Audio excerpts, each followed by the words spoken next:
এই সময় কি আসলো আমার? মনে হয় আমার হাজবেন্ড চলে আসছে। আসো আসো, আমার হাজবেন্ড মনে হয় চলে আসছে। চলো চেপে দাও।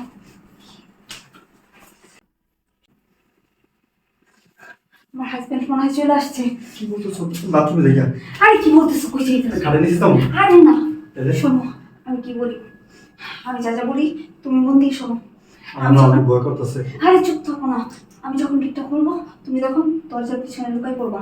তুমি আমার পিছন পিছন থাকবা, ঠিক আছে? আমি যেভাবে তোমাকে ইশারা দেবো ঠিক ওইটাই করবা। তুমি এখানে আসো, এখানে। আচ্ছা আচ্ছা আচ্ছা ঠিক আছে। আচ্ছা কি ব্যাপার? গেট লাগানো বুঝলাম না তো, ভিতর দিয়ে লাগানো কেন? এই গেটটা খোলো, কি ঘুমায় আছো নাকি? হ্যাঁ খুলতেছি। গেটটা খোলো। আমার হাজবেন্ড চলে। বুঝলাম না, দিনের বেলা এত এমন ঘুমাইতেছে। কি হলো? গেটটা খোলো।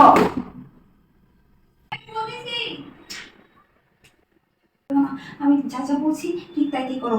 তুমি এখানে লুকাই পড়ো। চুপ চুপ। বুঝতেছি না, গেট খুলতে তখন লাগতেছে না। আমরা কি করতেছো তুমি? আমি কিছু করি না। আর কি আমি কিছু দেখতেছি না। আরে তোমার একটা সারপ্রাইজ আছে। আমার কি করতেছো তুমি? সারপ্রাইজ! দেখো আজকে আমি কত সুন্দর করে সাজুগুজু করছি না? আমি বুঝলাম না, এটা কেমন করে বাংলামি বললা তুমি? আমি সাজুগুজু করছি, দেখতেছো না তুমি? ভালো লাগে না? এইভাবে আমি ঘরে ঢুকাতে তুমি বালতি ঢুকাই দিলা। দুষ্টুমি করলাম তোমার সাথে। দুষ্টামি করলা। হ্যাঁ, তখন কি করলা গেট খুলতে? ঘুমাই গেছিলাম। ঘুমাই গেছিলাম তোমার জন্য ওয়েট করতে করতে, তারপর ঘুমাই গেছি। ও, আমার জন্য ওয়েট করছো? হুম। বসো এখানে বসো। দেখি দেখি দেখি দেখি বসো, বালতি সরো, বসো। আমার জন্য ওয়েট করছো না? হ্যাঁ তোমার জন্য ওয়েট করছি। ও, আমার এতদিন ভাবছি তুমি অনেক চালাক, এখন এখন কি মনে হইতেছে কি জানো, যে তুমি জ্যোতিষ। মানে বুঝলাম না কি বলতেছো। জ্যোতিষ না হলে তুমি আমার জন্য ওয়েট করতেছো, সাইডে বুঝে বই হয়েছে, আমার সারপ্রাইজ দিবা। তোমার তো আমি ফোন দিয়ে আসি না, তুমি কিভাবে জানলা যে আমি চলে আসছি? আসলে আমার মন বলছে তো। মন বলছে? হ্যাঁ, মনের সাথে মনের একটা টান আছে না? মিথ্যা কথা বলস। কি তোর মন বলছে, তোর মনের সাথে মনের টান, কানেকশন, নেটওয়ার্কের কানেকশন নাকি? তুমি আমার গায়ে হাত দিলা। গায়ে হাত দিব না, তুই কি ভাবছস? তুই যদি চলো ডালে চল ডালে, আমি চলি পাতায় পাতায়, বুঝছস? কি বলতেছো তুমি? তোরে আমি অনেক চালাক ভাবছি, কিন্তু তুই হলো আসল বোধাই। তুই নিজের অনেক চালাক ভাবস। তুই তখন কার সাথে কি করছস ঘরে? কি কোন ছেলে বাইরে গেল, খালি গায়ে কেরা বাইরে গেল, কেন দরজা চিপায় রাখছস? আর এই কারণে আমি ঢোকার সাথে সাথে আমার মানে যাতে আমি না দিই বালতি ঢুকাই দিলি, সারপ্রাইজ দিলি। তোর তো আমি বইলেই আসি যে আমি বাসা আসতেছি। হ্যাঁ, এই সাজুগুজু আমার জন্য করছস না পরপুরুষের জন্য? শোন, একটা নারীর সৌন্দর্য শুধু তার হাজবেন্ড দেখবে, স্বামী দেখবে। আর তোদের মতো কিছু নারী আছে, হাজবেন্ডের স্বামীর অগোচরে, স্বামী কাজের জন্য বাইরে থাকলে তাদের পর পুরুষের ঘরে বেডরুমে আইনা সাই জায়গায় যা মেকআপ কইরা পর পুরুষের দেখায়, পর পুরুষের জন্য সাজে ফুর্তি করে। এই কিছু নারী আছে। আমি তোরে এতটা বিশ্বাস করি, বিশ্বাস করে আমি তোকে আমার ফ্যামিলির অগোচরে আমি তোকে এখানে রাখি। আর এখন বুঝছি যে কেন তুই আমার ফ্যামিলির সাথে থাকতে চাস না। এগুলো তো করতে পারবি না, তাদের সামনে পাঁচজনের সামনে থাকলে, আমার বাবা মা ভাই বোনের সাথে থাকলে তো এগুলো করতে পারবি না, এই নষ্টমি করতে পারবি না। এই কারণে তুই আলাদা থাকতে চাস, তো তোর আমি আলাদা রাখলাম। এখন এইগুলা চলতেছে, কতদিন ধরে চালাইতেছস? তুমি যেমন ভাবতেছো কেমন ভাবতেছি? এই শয়তানের বাচ্চা, আমি কেমন ভাবতেছি? হ্যাঁ, তুই আমার বেডরুমে পর পুরুষ লয়ে আয়া তুই নষ্টামি করস, আর আমি কেমন ভাবতেছি? সি, তোর সাথে কথা বলতে না আমার ঘৃণা করে, বুঝছিস? আমার রুচিতে বাজে যে তোর চরিত্র এত খারাপ। আমার মাফ করে দাও প্লিজ, মামা মাফ করে দাও, আমার বড় ভুল করে। স্যার কি আর মাপ তোর? তোর কি এক পুরুষ হয় না?